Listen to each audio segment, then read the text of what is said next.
Good day, Sir Rui, and to all our viewers who are watching our AVP regarding schizophrenia and bipolar disorder. Topics like schizophrenia and bipolar disorder, or topics related to mental health in general, are often overlooked and disregarded as irrelevant topics worthy of investigation. Hence, many people tend to be led on by false information regarding said disorders, which is very detrimental to the recovery of a patient. Which is why today our group will present our dear audiences with first the basics of understanding the diagnosis or symptoms of schizophrenia and bipolar disorders, followed by an interview with a special guest. First off, schizophrenia is a set of is a wide spectrum of disorders that is characterized by the following: delusions or false beliefs, often detached from reality and truth; hallucinations or sensory experiences that that is not existent but otherwise is being perceived by the brain as existent. Examples of these are auditory hallucinations, wherein we hear someone talking to us, we hear sounds that is not that has no real external sources, and disorganized thinking.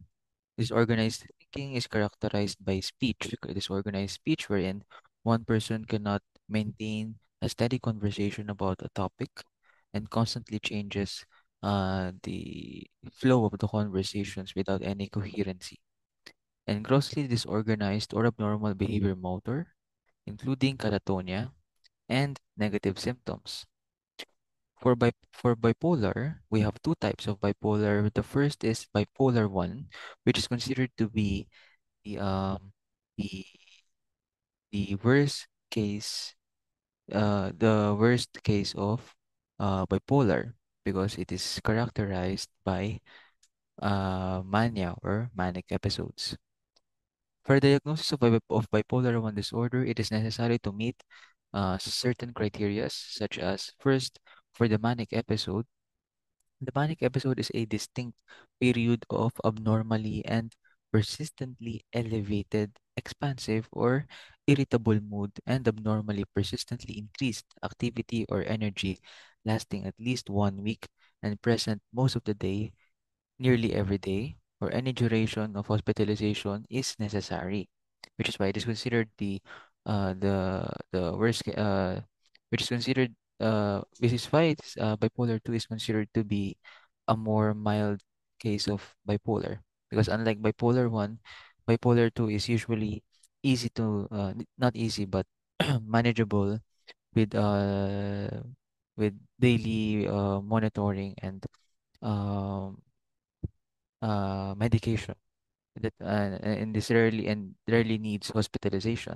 unlike for bipolar 1, as mentioned in the criteria A of a manic episode.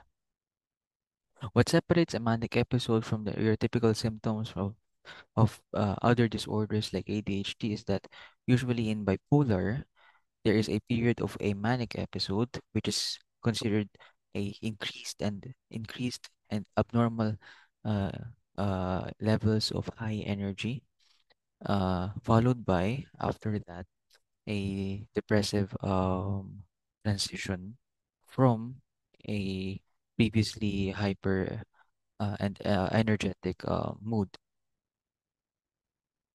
For the hypomanic episode, it is a distinct period of abnormally persistent, elevated, expansive, or irritable mood, and abnormally persistently increased activity or energy, lasting at least 4 consecutive days and present most of the day, nearly every day. And for the major depressive disorder, it is a five or it is considered it is diagnosed if there is a five or more of the following symptoms that have been present during the same 2 week period, which is depressed mood or loss of interest or uh, pleasure. And for bipolar 2 disorder, for a diagnosis of bipolar 2 disorder, it is necessary to meet the following criteria. Hypomanic episode. In the hypomanic episode, as mentioned previously, it is a distinct period of abnormally and persistently elevated, expansive, or irritable mood. The same thing with the definition of hypomanic episode in the bipolar 1 disorder. The difference between a manic and hypomanic episode is that hypomanic is a lesser uh, version of the manic episode of mania. Um, it can be considered as being more manageable than manic episodes. For major depressive episode, uh, the same symptoms earlier, depressed mood or loss of interest or pleasure, and along with the hypomanic episode. Now, what's the as mentioned earlier, the difference between bipolar 1 and bipolar 2 is that bipolar 1 is considered to be to be harder to manage as compared to bipolar 2. Now, uh, the distinction between the two types of bipolar disorders, as well as a deeper and more in-depth discussion of both schizophrenia and bipolar disorders, will be discussed by our special guest that will help us in shedding light upon the mentioned disorders. So, good morning po, Sir Daniel. And ako po Morning. si Benedict Joseph Dibayan Kapunan, and I am the leader of this group po. And first and foremost, sir, I would like to ask kung first yung story kung bakit po kayo nag psychology. Mm. Um, for background Psychology po, na. sir. Yes po. Sige. Well, I decided to pursue psychology because I'm quite um unsure of myself during that time. No, something like that. And then I also decided to take psychology because during that time I wanted also to be noong unang parang gusto ko maging doctor, no, medical doctor. And psychology that time is I found medyo leading siya to all graduate studies, like for example College of Law, College of Medicine, or even graduate school.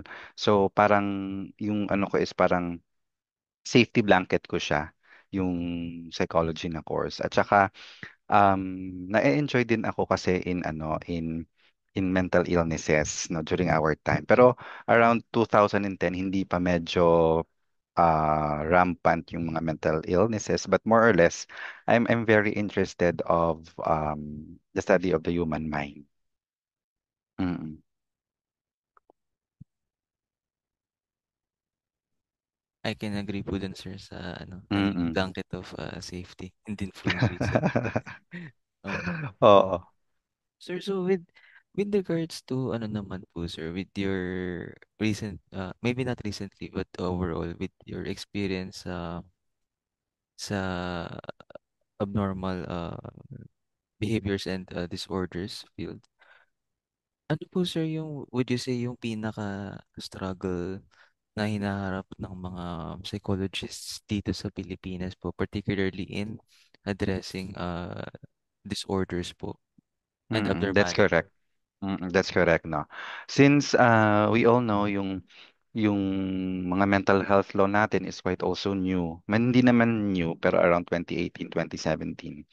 But more or less, yung mga hindi pa kasi widely accepted in our country yung like I mean giving of budget now to the mental health illnesses, and as well as practitioners. So yung tendency naming mga psychologists is to conduct private practice. So since yung ano kasi yung problem din is the salary grade ng mga psychologists in working working in the government sector. So like for example, yung entry kasi ng mga psychologists is only SG11, that is around 28,000.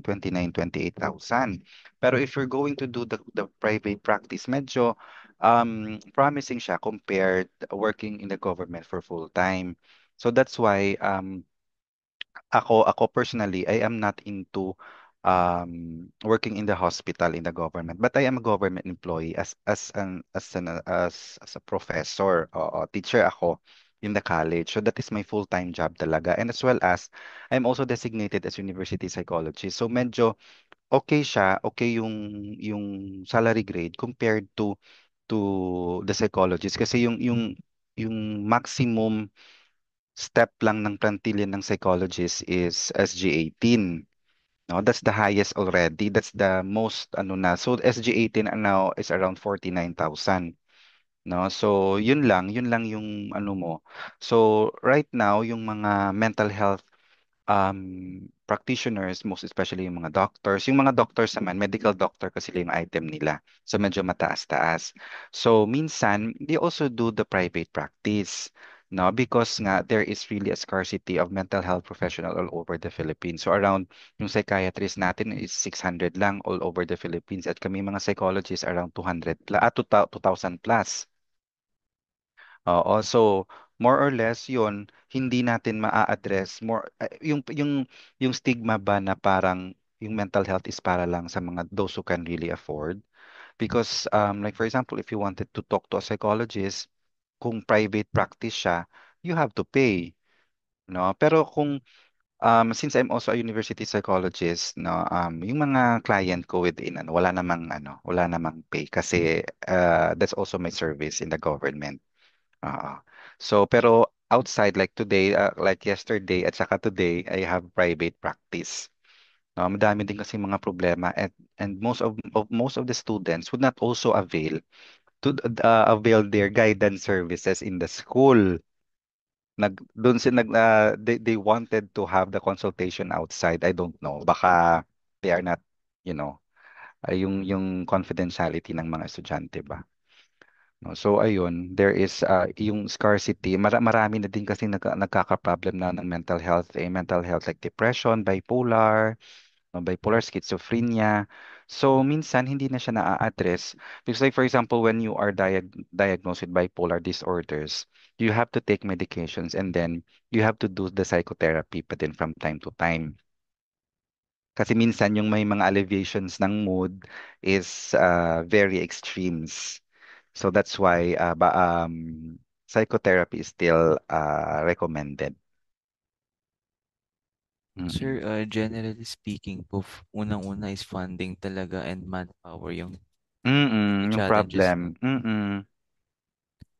So, sir, if I could ask lang po, how many years na po are you in the field po, in the practice of psychology? Psychology. Thank you po. Psychometrician ako way back 2016. So medyo matagal-tagal na. At saka psychologist ako 2023.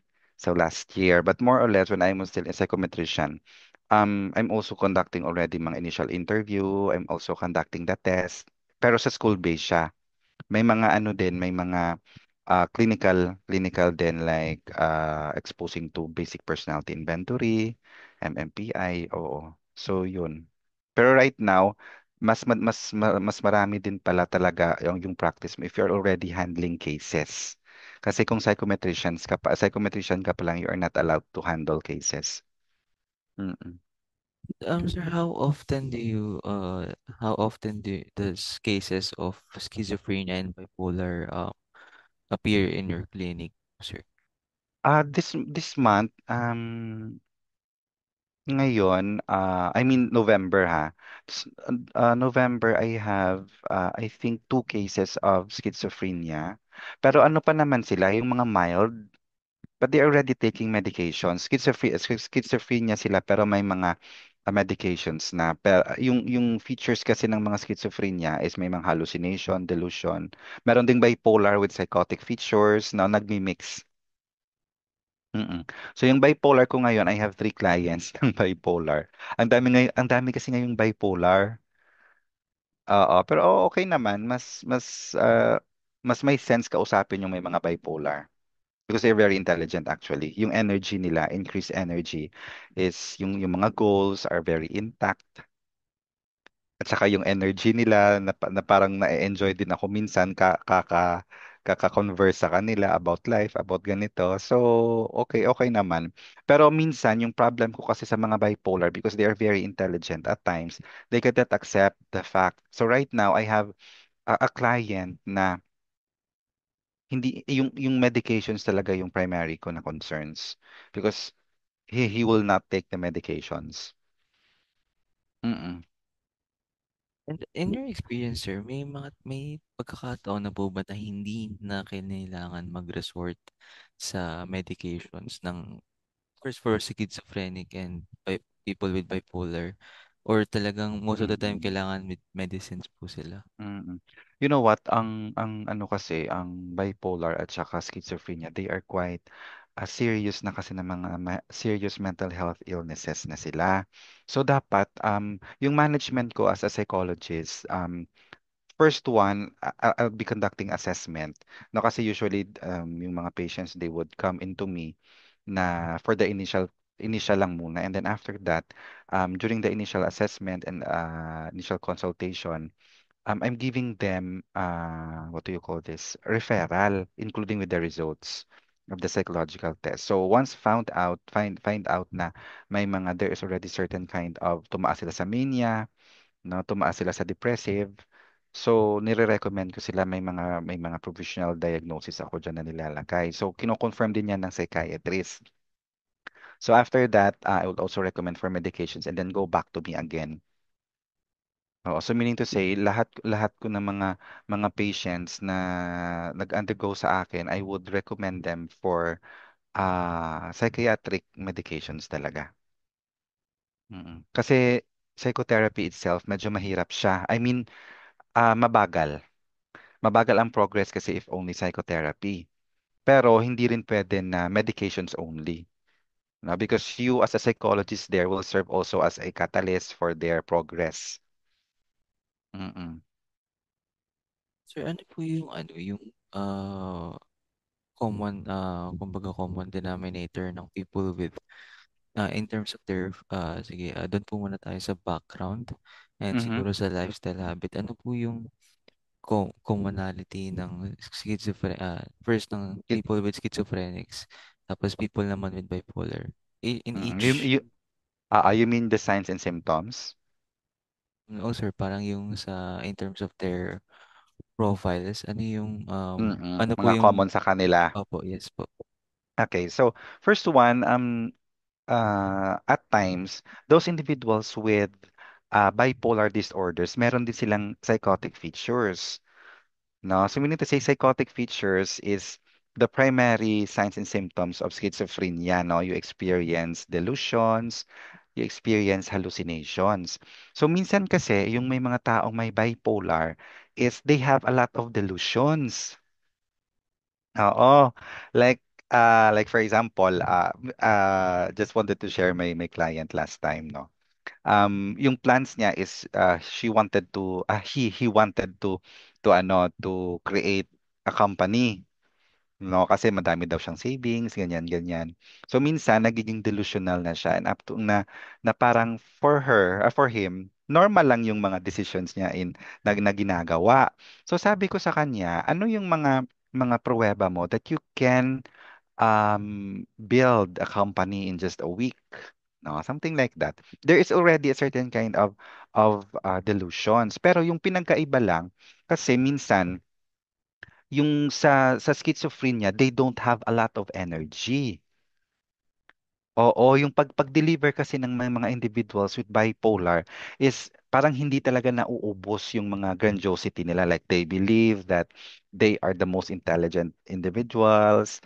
And then yung problem lang ng mga bipolar compared to schizophrenia, ang bipolar after some kind of manic episode within the day, pagkahapon or pagkagabi, they become so depressive. Meaning to say, it's very prominent na yung episode nila is actually very yung significant na rapid cycling. no? Rapid cycling of mood within the day. Sa schizophrenia, minsan it's quite stable over time, no? Pero usually, ang schizophrenia, more on ano lang sila, depressive. No, so far in my practice, I wasn't able, hindi pa ako nakaka-encounter ng may schizophrenia at saka may mania. Because in the bipolar disorder, two features that you have to take note, no? The manic episodes and the depressive episodes. Usually sa schizophrenia, nakikita ko depressive lang. Kasi may client ako last time, I think that was 3 months ago. Doon siya sa university na nag-aaral. So, naging client ko din siya sa private practice. So, hindi ko alam na na from that school na din pala siya. So nag-stop na siya doon na lang sa akin sa school nagpapa-counseling. So yung ano sa kanya, yung kasi hindi siya sa akin nag-ano ng initial consultation, nagpa-psychiatrist siya kaagad. So binigyan siya ng ano ng antipsychotic drug, no? Because hindi siya nagsasalita. Like for example, in our counseling sessions, wala, parang tatanungin mo kung kamusta na parang 3 words, 3 to 4 words, no? So sabi niya kasi there is also a triggering factor na nawala daw there is a death of his brother, no, something like that. And then yung personality trait niya, he's also introvert. So meaning to say hindi siya nagsasalita, hindi siya interact with others. So nagke-create na siya ng mga ng mga auditory hallucinations. Oo. So sabi ko sa kanya, okay, from time to time, you can just talk, no? At saka malalaman mo talaga kasi yung eye movement niya, no, parang paranoid, no? Parang may mga ano na talaga siya, beliefs. Yung usually kasi yung mga bipolar disorders doesn't have the paranoia. No? Hindi sila more on paranoid. We also have the different types of delusions, no? Pero yung kanila grandeur lang, grandiosity. They believe like they are Superman. Pero wala silang beliefs na ideas of references, delusions, nihilistic delusions, erotomanic delusions, wala silang mga ganon. Yung delusion ng mga bipolar is only ano lang, grandiosity. Pero of course, common din sa kanila yung lack of sleep. Lack of sleep, wala talagang because if you have to to consider, no, that's why I'm very prominent, I mean very particular when it comes to the sleeping patterns of the person. Kasi if a sleeping pattern of a person in bipolar, hindi na siya nakakatulog, meaning to say there is already increased energy kasi yung energy niya around the clock. I know someone actually. At saka imagine minsan, I have a friend kasi with bipolar disorder. Oo. So imagine even 2 a.m. nag-i-imagine pa siya, ang dami niya pang plans na mag-proceed sa law at saka mag-proceed ng medicine. So parang ang dami-dami niyang mga thoughts na parang he really believes na kayang-kaya niya talaga. Oo. So sa doon naman sa may schizophrenia, ano naman siya, yung sleeping problem is more about ano siya, negative symptoms, no? Negative symptoms siya ng schizophrenia. Like, you also have disorganized behavior, disorganized speech, and the positive or the negative symptoms. So, sleeping problems, dun siya na-include sa negative symptoms. You know what? When I was in your age, no, fourth year na ba kayo? Third year po, sir.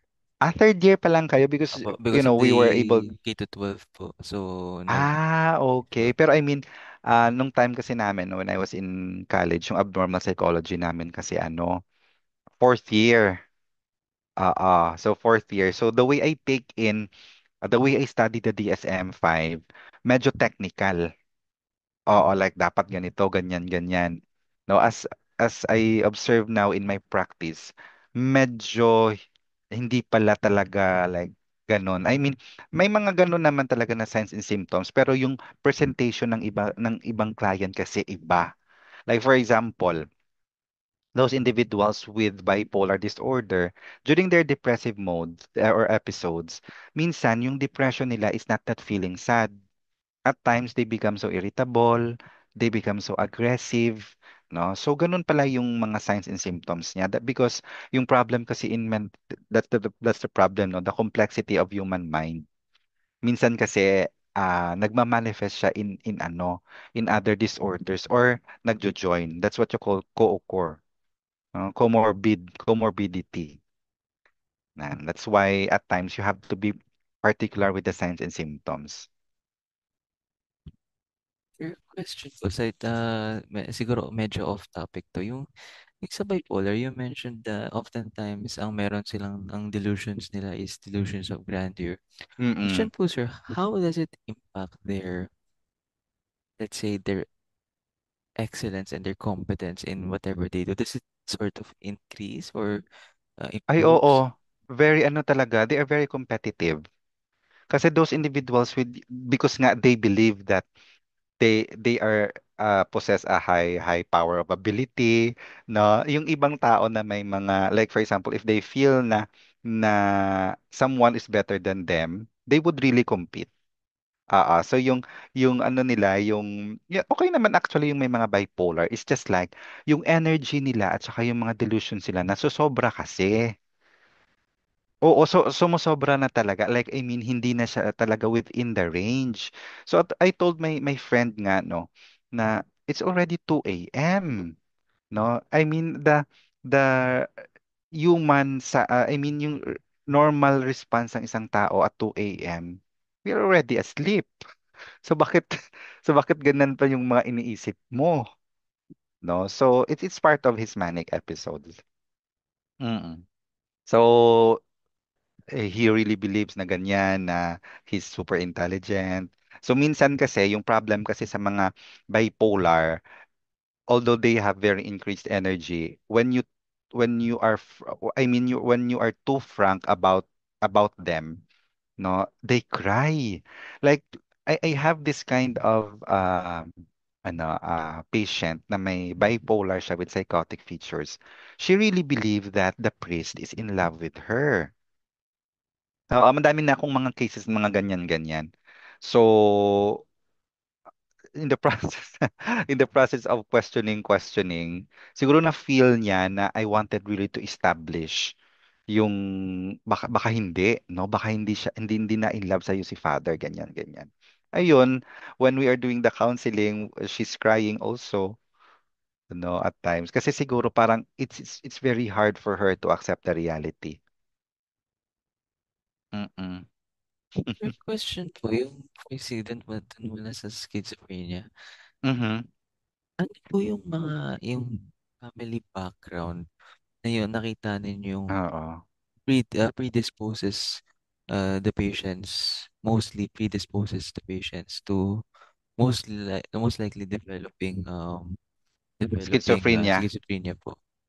Ano siya, usually it runs in the blood kasi yung ano ko, yung patient ko last time, andyan na talaga sa kanila yung ano, yung schizophrenia, yung mother niya at saka yung tita niya may mga schizophrenia, parang andyan na talaga.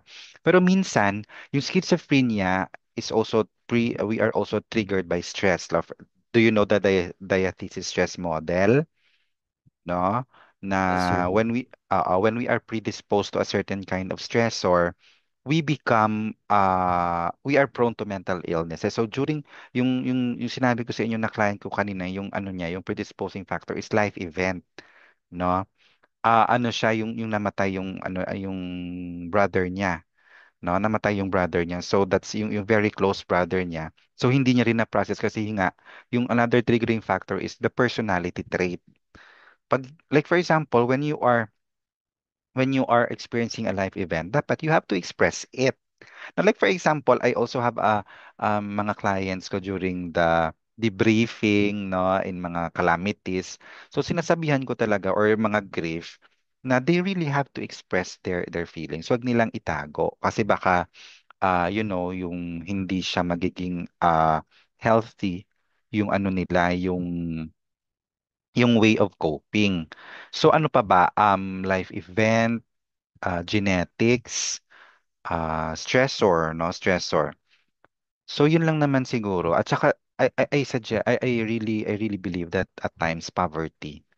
No, because actually if you are in low socioeconomic status, once you already have this kind of disorder during the childhood or even adolescence, you hindi ka makaka-avail ng mga mental health services because of poverty. Yun nga sabi ko kanina sa inyo, medyo mahal siya. Because minsan, ang ang schizophrenia may also develop even children. That's why we have childhood schizophrenia. Oo. So, nagpropolong lang siya and then hindi naman na ano ng gamot. So, more or less, ayun, hindi siya nag-i-improve through time. Mm. How about sa bipolar disorder naman po? Ano yung Ah, ah, sa bipolar. yes po. Siguro ano talaga, when they are already predisposed to stress. Bipolar, oo. And yung bipolar disorder is also hereditary. It runs in the blood. Oo.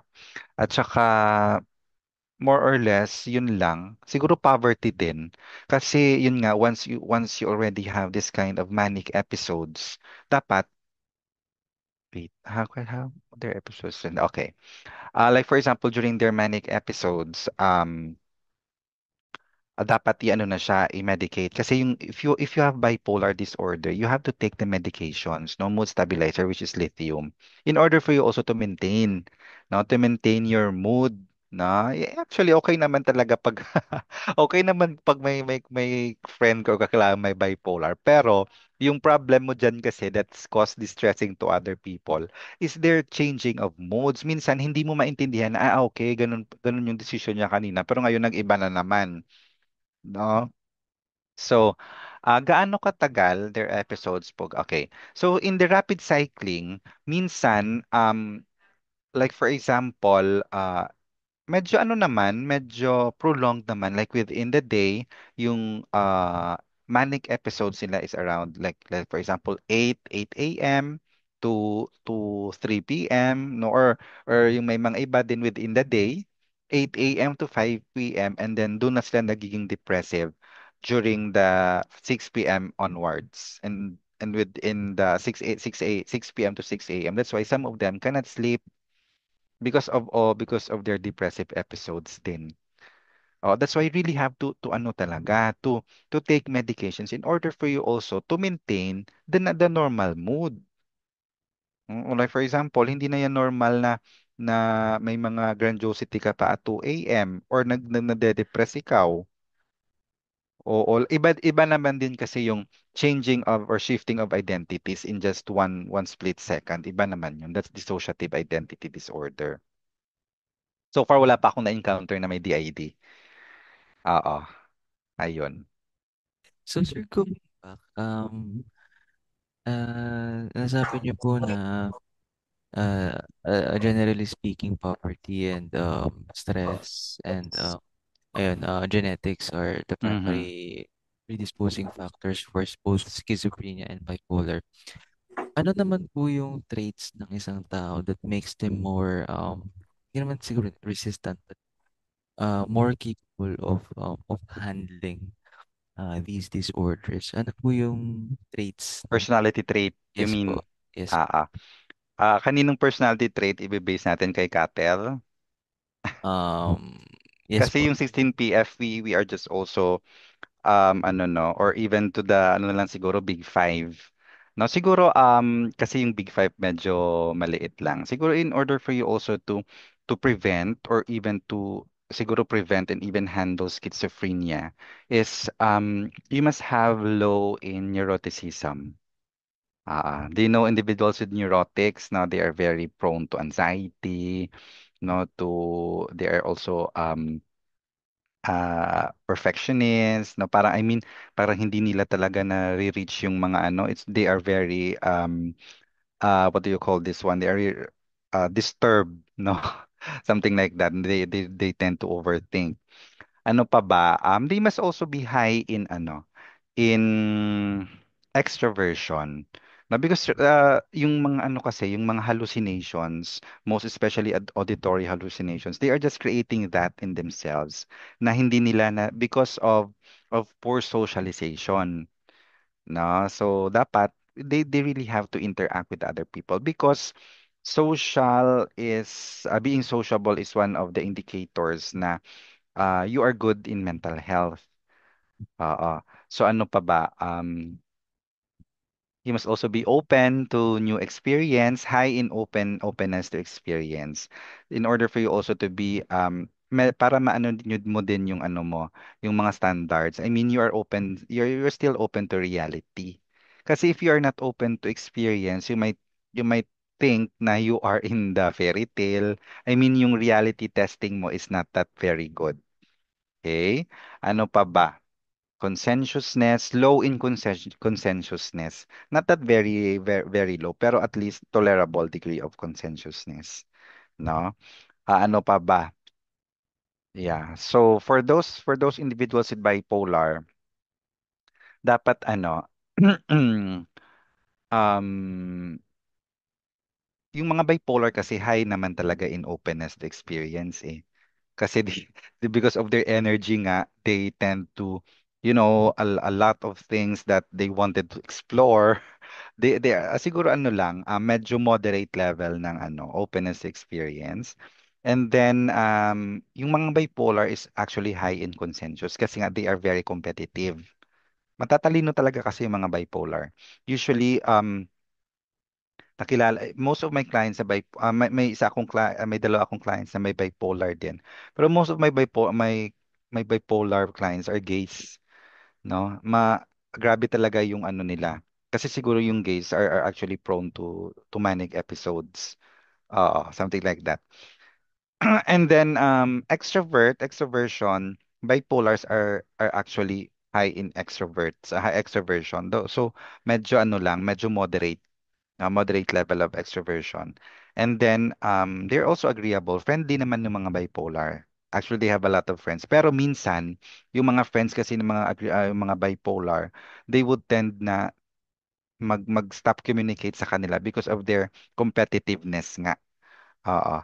And then, siguro, neuroticism, low in neuroticism. You know what? Being neurotic kasi is what makes us prone to a lot of mental illnesses like for example depression, anxiety, no, even schizophrenia at saka bipolar. When we have this kind of high in neuroticism, we are prone to psychotic behaviors talaga. So we have to manage our neuroticism. Mm-mm.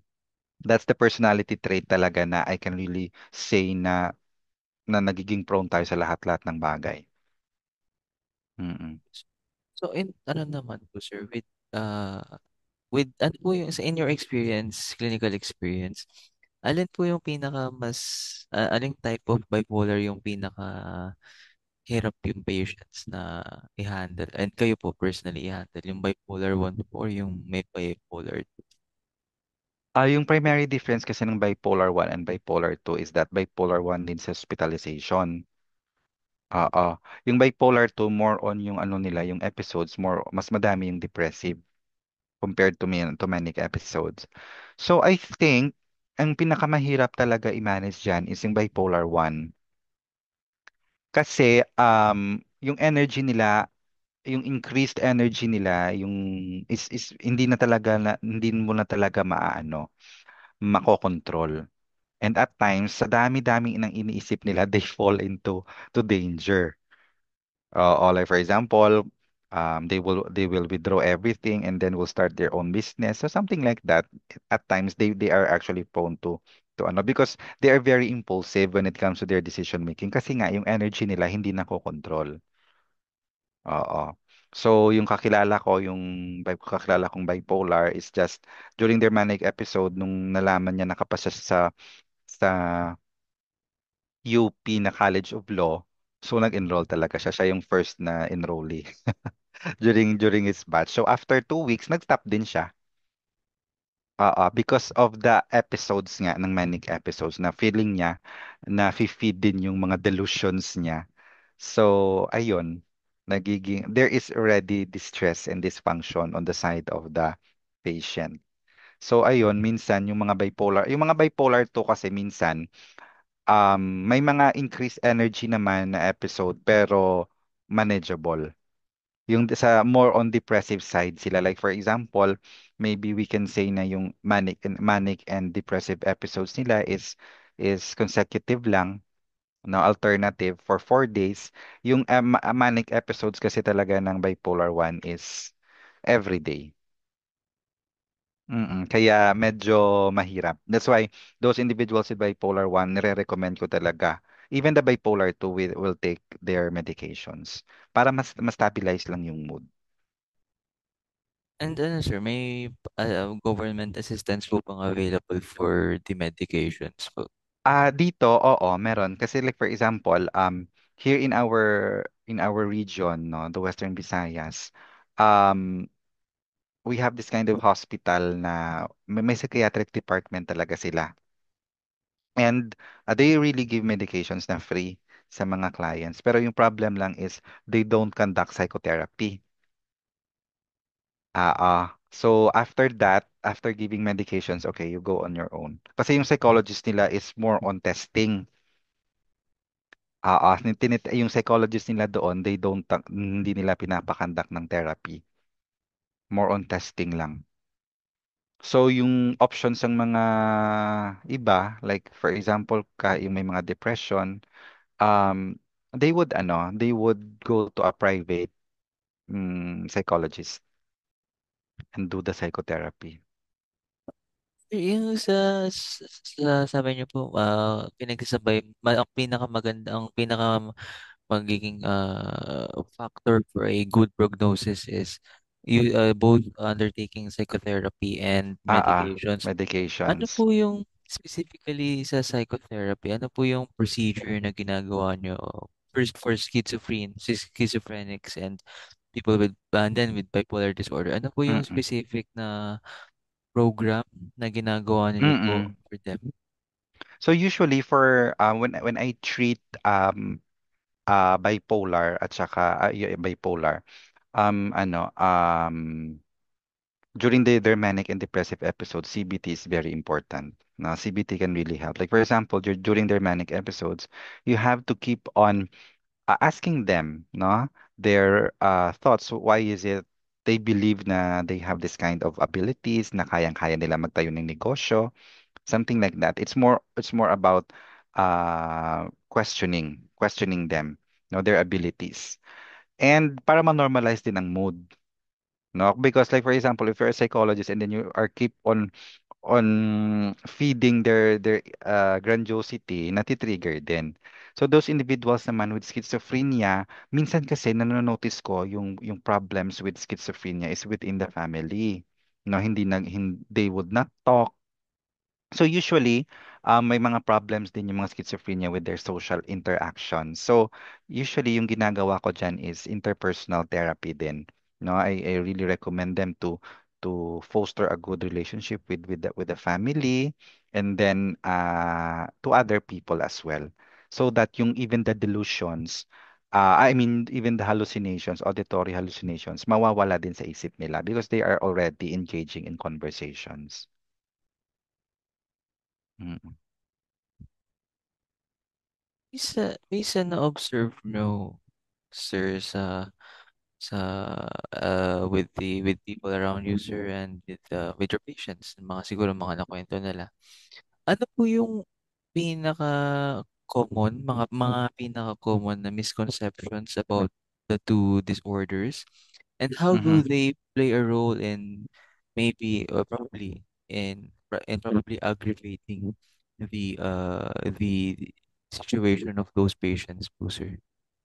Siguro I think number one, the most common misconceptions of schizophrenia and bipolar is that they are untreatable. They would really think na ay malala na ito. I already have schizophrenia at saka wala na akong chances na to live a normal life. Meron naman, no? Because again, kaming mga mental health professional are always seeking some interventions talaga to also to address their needs. So that's why we also already have the psychotherapy at saka medications na most effective na siya in treating mental illnesses. So meron naman talagang chances. And siguro um because of course because of discrimination kasi ang Philippines talaga we are a very conservative country. So once we already have, that kind of like, okay, you're taking bipolar. I mean, lithium, no, for your bipolar episodes. So yung discrimination kasi within the Filipino culture is very big issue talaga. But if you go to the United States or in other countries, common lang naman yung may mga schizophrenia at saka may mga bipolar. I mean, they are just living their lives normally.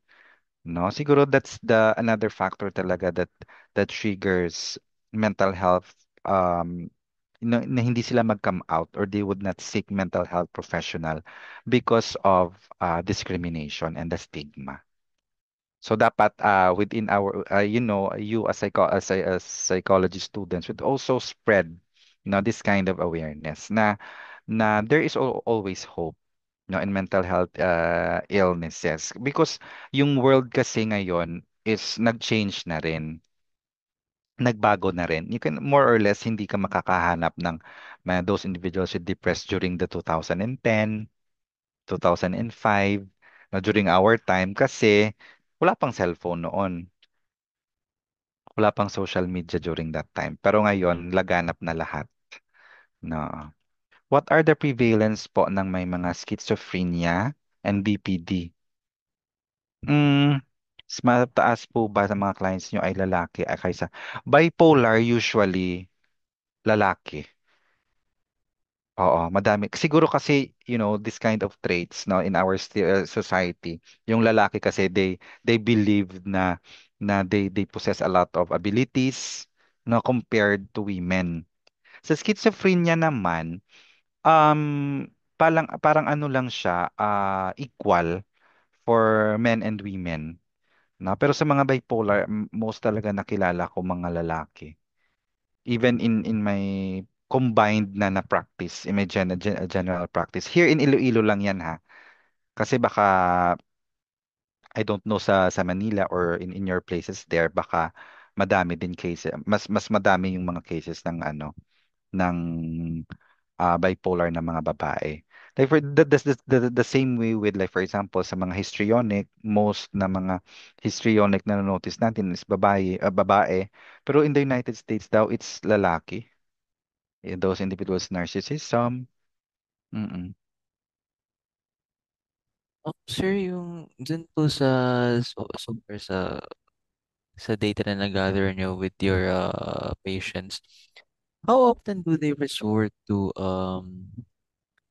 vices in order to cope? Like, for example, smoking, Mm-mm, drinking to mm-mm, cope. Kasi, ayun nga po, smoking can have a relaxing effect to someone. So, how mm-mm. often do they resort to these kinds of things po?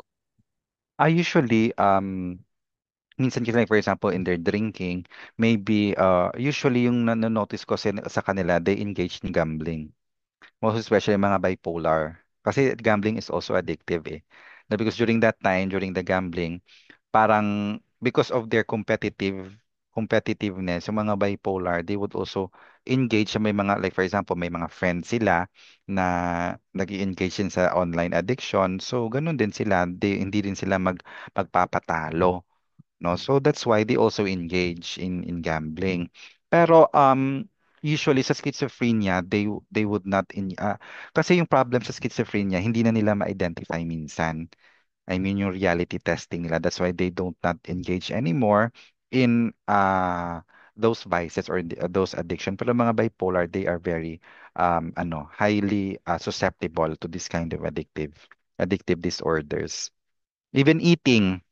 Oo, yung mga bipolar grabe talagang kumain. Siguro kasi nga biniburn din nila because of their energy. Yeah, something like that. Do you suggest po ba na yung mga families is mag-undergo rin ng siguro therapy or 3 sessions with a psychologist in order for them to, sabi niyo po kasi kanina, in schizophrenia, you usually suggest interpersonal therapy. Mm, So, mm. do you suggest po na the families themselves also have time to talk? Yeah, oo. Group na lang siguro. That's in order for them also to be aware or psychoeducated na okay, ganito yung may mga symptoms ng bipolar. So what are you going to do? Like give them support, empathy. No, kasi usually sa atin dito sa Philippines, we would really binubuli pa natin yung may mga individuals na may mga mental illnesses I mean within the family. So provide them support. No, yung schizophrenia talaga is can be really managed by family therapy. Kasi minsan yung mga families with schizophrenia is parang nawawala na din ng pag-asa that ganito, ganyan. Pero they are still ano naman, responsive, no? Since, family talaga yung primary responsible ng mga family members nila na who are mentally diagnosed, no? So, sir, for my notes, yun na lang po yung nakalista. For my other groupmates, may mga tanong pa kayo? Yeah, baka may mga questions kayo about bipolar. Wala naman na po for me. Mm-mm. Sir, I would like to ask lang po, what would be your advice for us psych majors in ayun po, in continuing on forward with our course po, sir? Ano siguro? You have to read the DSM-5. Mm-mm. 5TR. Because that will really help you, no, identify the signs and symptoms. And then if you're already, so as early as now, could also differentiate uh, one disorder from the another. Kasi do you know that those individuals with narcissism, now have you already discussed narcissistic personality in Sir, class? hindi, as far as I recall, hindi pa po eh. Pero we were made to do a ayun nga po, to read it sa DSM-5, but we haven't discussed it in depth po. Mm. May depression din pala sila. Oo. Kasi minsan, nag-iiba na talaga if you are already in the clinical practice. Hindi lang siya like for example, na makikita mo the signs and symptoms, hindi rin pala yung manifestations niya na all in all. Like for example, sabi ko kanina sa inyo, depression, sad mood is minsan nagiging irritable. Minsan, iba din sa lalaki, iba din sa babae. That's why clinical practice or clinical experience is really a must talaga when you are uh, when you are in the field of clinical psychology. Mm-mm. Even the assessment. You also have to study assessment, guys, ha? Kasi mahirap yun sa board exams. In our time, in our time, 2016, kami yung third batch. Ethics lang yung mga common questions. Like out of 150, 50 items talaga ang ethics. Pero ngayon daw hindi na. Nag-change na. More on test na daw. Oo, so like 16 PF, BPI, MMPI, so you have to study these things. May psychological assessment na ba kayo? Yes po, actually, may due kami tomorrow po na psychological evaluation. Okay. So I suggest I assume na alam niyo na yung mga 16 PF. Po, sir. Ah. We have administered some of the tests, including SACS, sentence completion test. Yeah, projective. Yes po. Draw a person. Ay, hindi po, sir, kasi actually hindi, I wanted to confirm po muna sa prof ko kung tama ba na nag-conduct ako ng SSCT kasi it's a projective, and as far as I know, na-discuss namin hindi po pwede ang psych majors for projective. Yeah, correct, correct. Pero during our time, no, yung clinical, yung practicum kasi namin sa clinic, we were able to see the psychologist in conducting the Rorschach, ah, TAT. Ganon. Observe na lang muna kayo sa projectives. Yes. So, anyways, thank you so much, sir, for your time. Thank you so Yes, you're much po. welcome. And Mm-mm. sana po nag-enjoy din guys sa Yeah, conversation. oo, I As indicated in our interview with our guest, much misconception and lack of funding and support for mental health professionals stem from the lack of awareness of society. Even though societal norms are steadily evolving to be more accommodating and understanding of mental health, which gravely affects how patients who deal with mental health problems recover from their afflictions. Therefore, we urge the general public to initiate the process of making more people aware of the problems that hinders the healing process of psychologically ill patients. We must be the stepping stones in the process of providing for the rights that are due to our people who are suffering from the disorders like schizophrenia and bipolar disorder.